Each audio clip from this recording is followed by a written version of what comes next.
Hey everyone, this is Kyle with Simulation Lab here in Brooklyn, New York. Back again with another 3D Studio Max tutorial using TyFlow. I haven't made a tutorial in a little while. I've been spending a lot of my free time doing some game development stuff, so I'm pretty excited to share some of my process on all of that. Um, yeah, so this tutorial is going to be a two-part series. If the flow for this piece is a little extensive, so I decided to break it up into two separate videos. Yeah, let's check out. I made a little video to show you what we're going to be making. So let me go ahead and rewind this.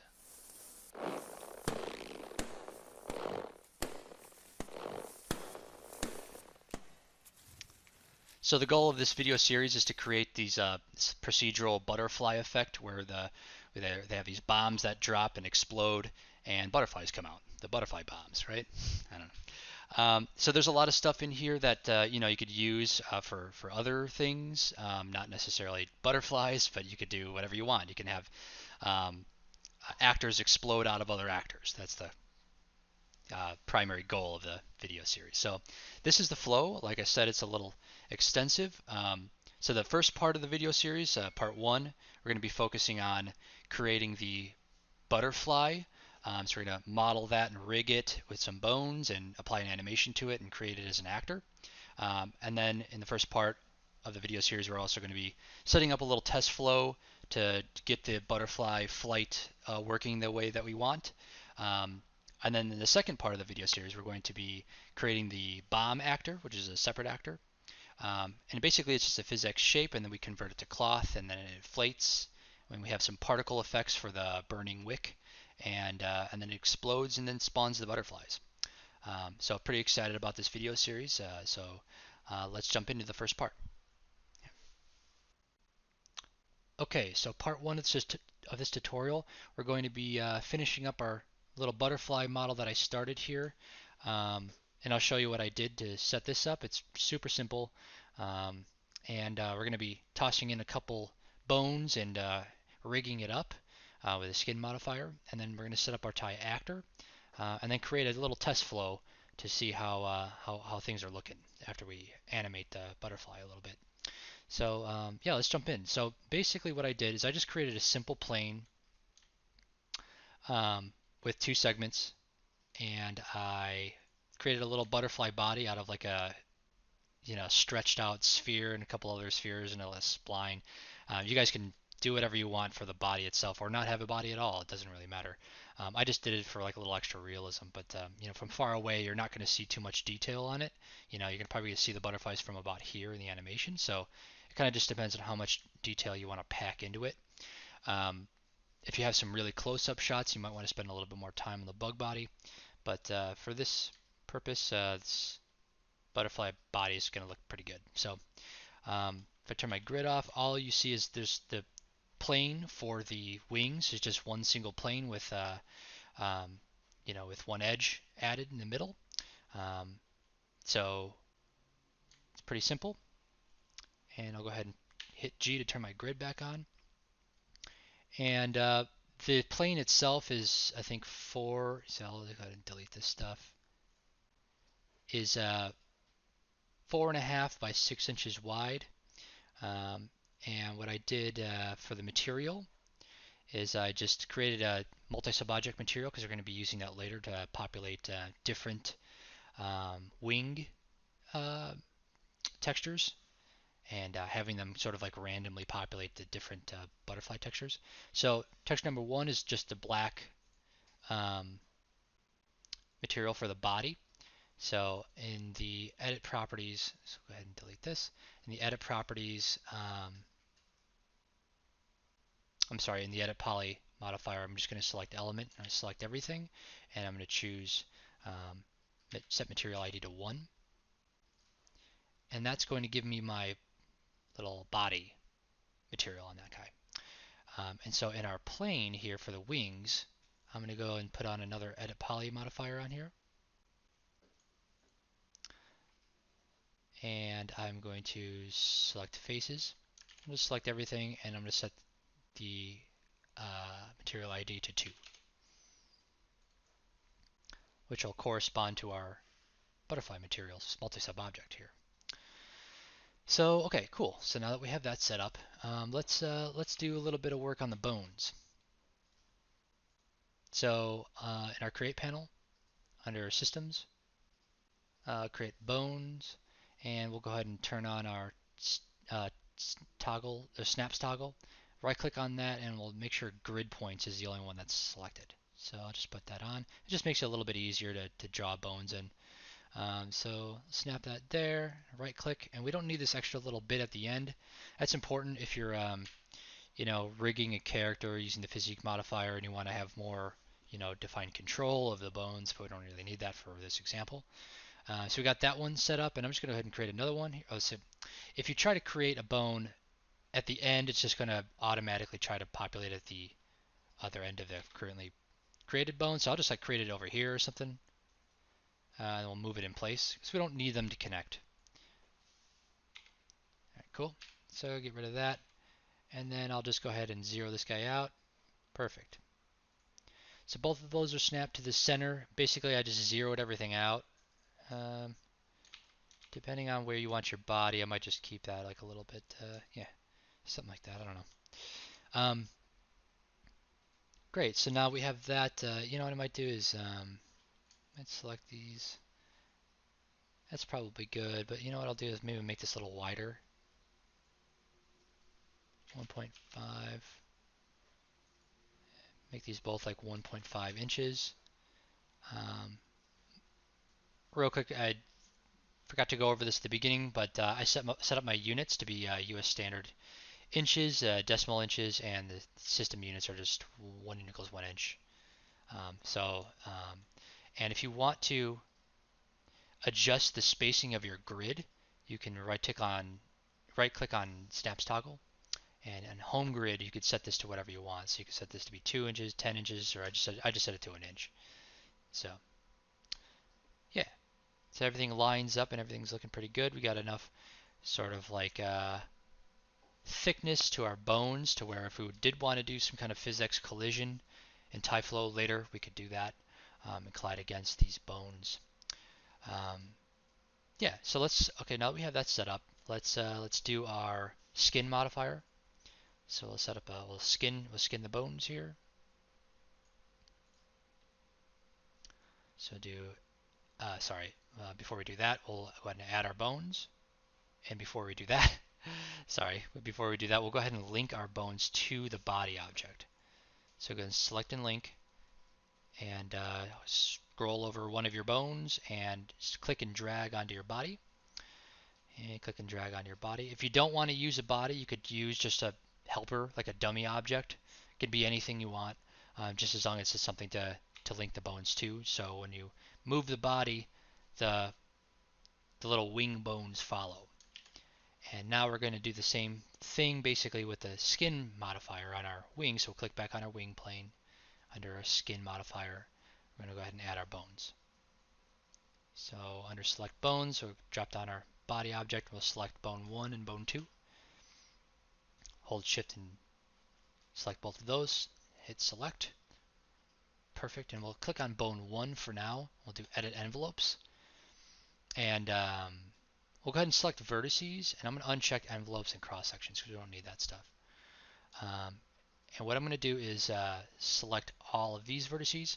So the way bones work typically is the way the skin modifier works is all of the vertices have to be accounted for. They have to be assigned to a particular bone. So the right wing bone will be controlling these two vertices. The left one would be controlling these two vertices. But we need to assign the middle two to something. So we're going to be assigning them to this wing bone. So it doesn't really matter. You can assign it to either bone. But so bone 1 will control these 4 vertices. And what we'll do is I'll scroll down here. And I'm going to uncheck normalize. I'm going to check rigid. And then with these 4 vertices still selected, click our weight tool and bring down this guy and just select all of them to 1. You can tell that they're all selected because the color changed. Cool. And then you want to make sure that your ABS effect, once these are selected, you want to make sure your ABS effect is set to 1 for the ones that you want to control for this bone. And then these ones over here, you got to just make sure that these are set to 0. Usually they are by default. So 1, 0. Perfect. Awesome. So we'll scroll back up and click on bone 2. We'll do the same exact thing. Make sure this is set to rigid. Make sure normalize is unchecked. And then we'll select our vertices there on the, you only have to select these two vertices. And we'll go ahead and make sure this is rigid. Uncheck normalize. And in our weight tool, just make sure this is set to 1. And that's pretty much it. That's pretty much it for the skin modifier. So we'll uncheck edit envelopes and we'll test and see if it works. So I'll hit E to use my rotate tool. And there you go. So it in a rigid way, the wing bone flaps around the wing and bends the plane. It's exactly what we want. Perfect. So from here, we're going to set up a quick little animation that we'll use as part of our TyActor. So I'll do auto key, and in our time configuration, you can set this to whatever you want. I set mine to 300 frames for 10 seconds of animation, so I'll keep mine there. And we'll select one of our bones.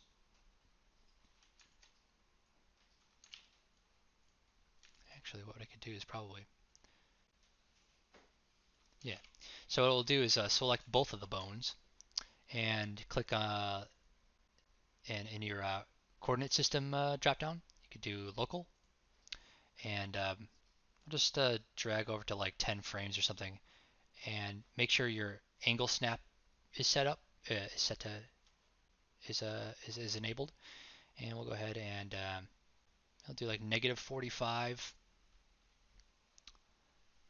and we'll scroll over to like maybe 30 frames. So we'll give a 20 frames gap, and then we'll set this back down to basically zero that out, and we'll do another 45 degrees downward, and then we'll drag over to 40 frames, and we'll set both of these back to 0, -45. Cool. So we're going to have to adjust that animation a little bit to get it to loop properly, but if we go ahead and scrub through, we can play our animation. You can tell it goes down and up and down and up, and perfect. So that's exactly what we want. So now with our two bones selected, what I'm going to do is just to make this really smooth. I'm going to pop open our curve editor here, click that button, and then I'm going to frame the extents of all our keyframes with using the two buttons here. And I'm going to go ahead and just select all of the keyframes and just do set to linear tangent. So that way it's just going to be nice and smooth.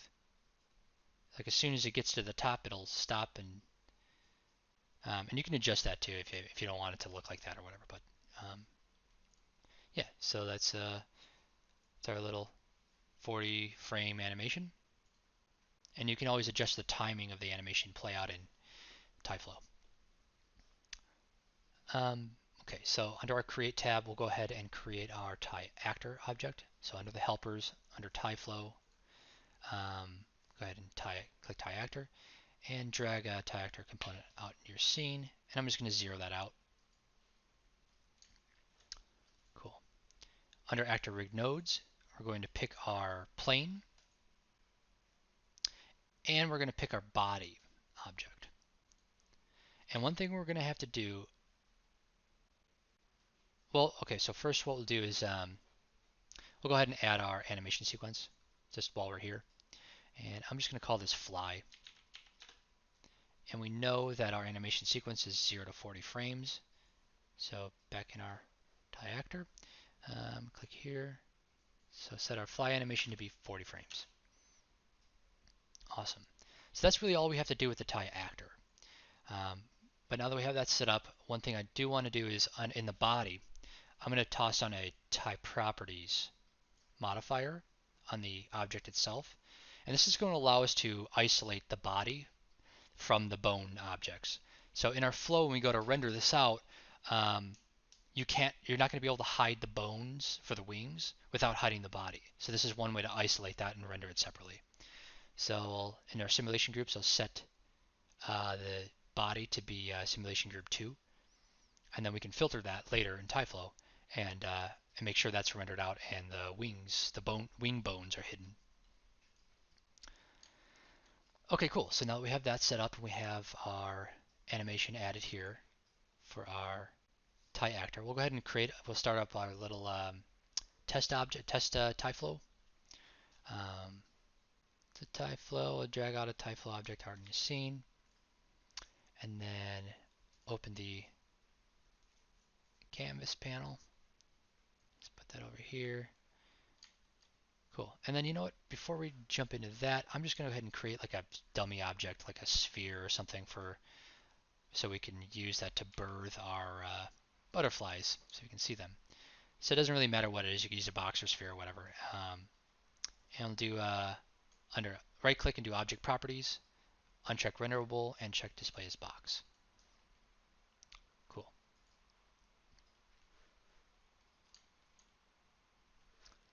And bring back our canvas panel over here.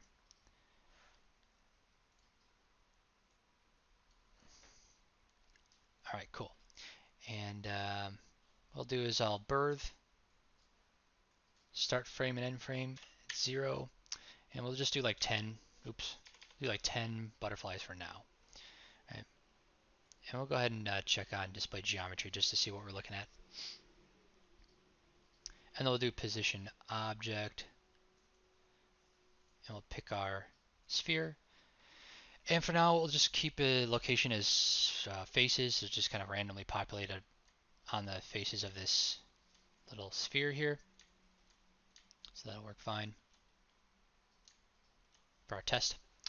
And we're just setting this up basically just to see how things are looking, and then we can use the same logic later on when we birth, or basically when we spawn the butterflies coming out of the exploding object, whatever we decide to explode later. So that's part 2 of the tutorial series here. All right, cool. So now that that's selected, I'm going to toss in my TyActor. TyActor, just remove this guy, select our TyActor here, and add that guy here. Cool. So now we see all of our little butterflies. We see the bones and the bodies. And now, if we, like I said before, if we hide our geometry, it hides both the bones and the body. So that was what that TyProperty modifier is for. So now we'll go ahead and toss in a property test, and we'll set groups, and then we'll do simulation groups 2. So that's basically just going to filter out all the group 2 objects that we assigned with the TyProperties operator. So now just to visualize this, we can toss in a mesh operator with geometry enabled, and then I'll just hook that up. So now if we hide our the original display, right, all we're left with is the wings and the bodies. That's exactly what we want. Now real quick, to visualize the materials on this guy, what we could do is toss in a material ID operator. We'll just put that under at the top here, and we could set that to static for right now, and this will be for the wings. So the way I set our material ID up, our material multi-sub object material up, is we have material ID 1 is the body, material ID 2 is the wings. So this little guy here is going to be for the wings. So we'll have to set this to static. We'll set this to 2 for now. And then we'll go ahead and shift drag this operator over here. And we'll set this to 1. Oops. 1. So that's going to be for our body. You can even rename this body if you want to. Okay, cool. So now if we apply our material to our TyFlow object, what we'll see is all the bodies are the dark gray color. Turn on my object, my edge. If I turn off my edge faces here, you can see like all the bodies are that dark gray color and all the wings are appropriately set up. So that's cool. All right, cool. So now let's apply our animation to the actor. So we'll reference our TyActor animation with the actor animation operator, toss that guy in here, set this to play animation, and make sure that your animation name and your modifier is set to fly. So type that in here, fly. Cool. And then we'll set it to loop. And if we scrub our timeline, it'll probably start flapping around. So they just loop forever. Awesome. Now, if you want to give that a bit of variation, we could adjust the variation speed. So maybe we'll set this to 5%. And we'll set the speed to like something like 1.5 or something. And our variation starting off that, we'll set it to like 10. Sweet.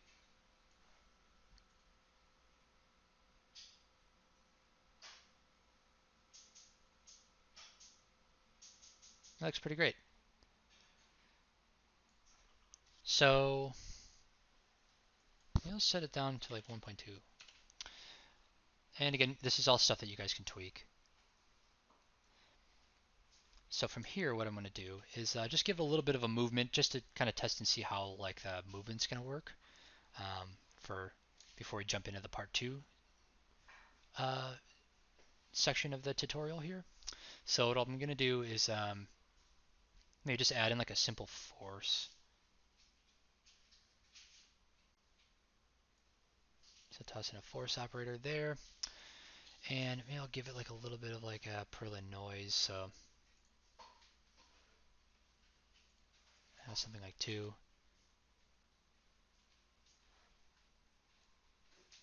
Ooh, that's a lot. 8.5.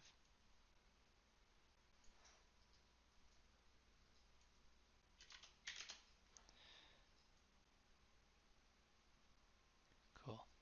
So that might work, but there's a couple more things we can do here. Maybe we'll randomize the rotation, the horizontal rotation of these guys. So I'll just toss in like a rotation operator in here. There you go. And instead of a random 3D, we'll just do random horizontal. And then what I'll do is I'll toss in a speed operator and just have them go in like a particular direction. So I want to go along the y-axis because that's the forward-facing axis. So the direction will be particle y. And if we turn off our force real quick, you can tell that they fly in the direction that they're currently facing when they were birthed. So that's pretty cool. And maybe we'll turn that magnitude down a little bit, like 0.2 or something. Sweet. If we turn our force back on, it'll kind of like push them up and down in different directions. So they'll be flying forward, but they'll also be, being affected by a force. Kind of like how butterflies usually work. And there's all kinds of other stuff we could do. We can add another, maybe like a curl or something to put them in like make them fly around in a particular direction or something. And from here, there's a bunch of stuff you could do with them.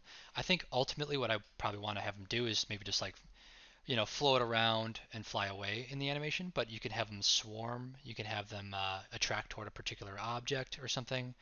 So from here, there's a bunch of stuff you can do. So I'm kind of liking how this is looking. I might just turn this off for now.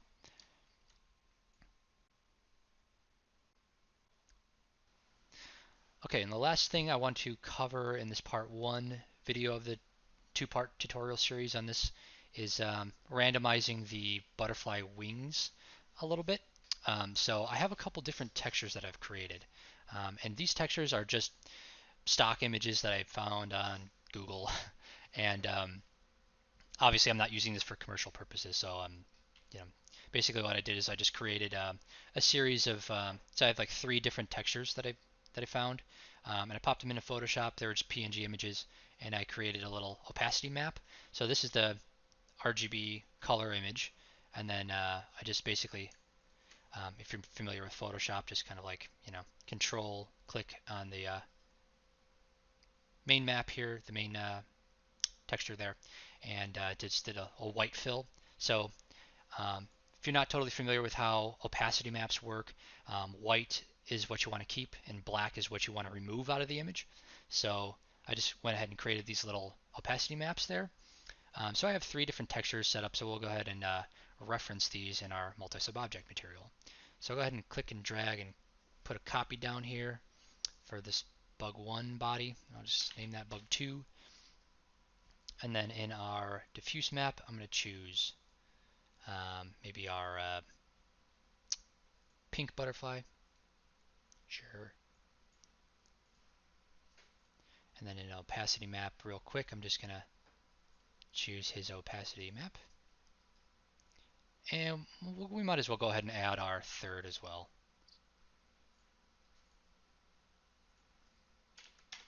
Name that B3.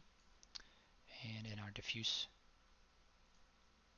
we'll select our yellow butterfly here.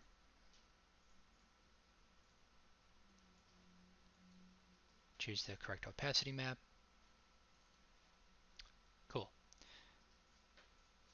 And then I'm only going to have 3 different butterfly wings, so I'm just going to set the number to 4 to get rid of the extra material slots. Okay, so we still have this applied to our TyFlow object, and they're just always referencing the first bug body here. So in our material ID operator, I'm going to set this to maybe just random, and then we'll set this to we don't want to include 1, so we'll set this to between 2 and 4. Those are all of the wings.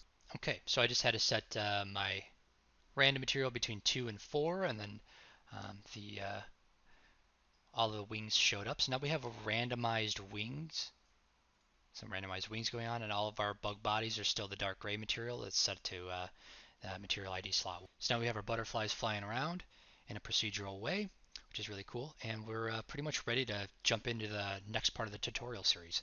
So catch part 2, where we're going to be inflating some kind of object, maybe a sphere, maybe something else. I'm not totally sure what we're going to be doing. We're going to inflate some cloth, and then it's going to stretch and then explode, and then the butterflies are going to come out. That's the idea. So if you're interested in seeing that, stay tuned for the part 2 video in the series. Cool. Like always, thanks for watching, and we'll see you soon.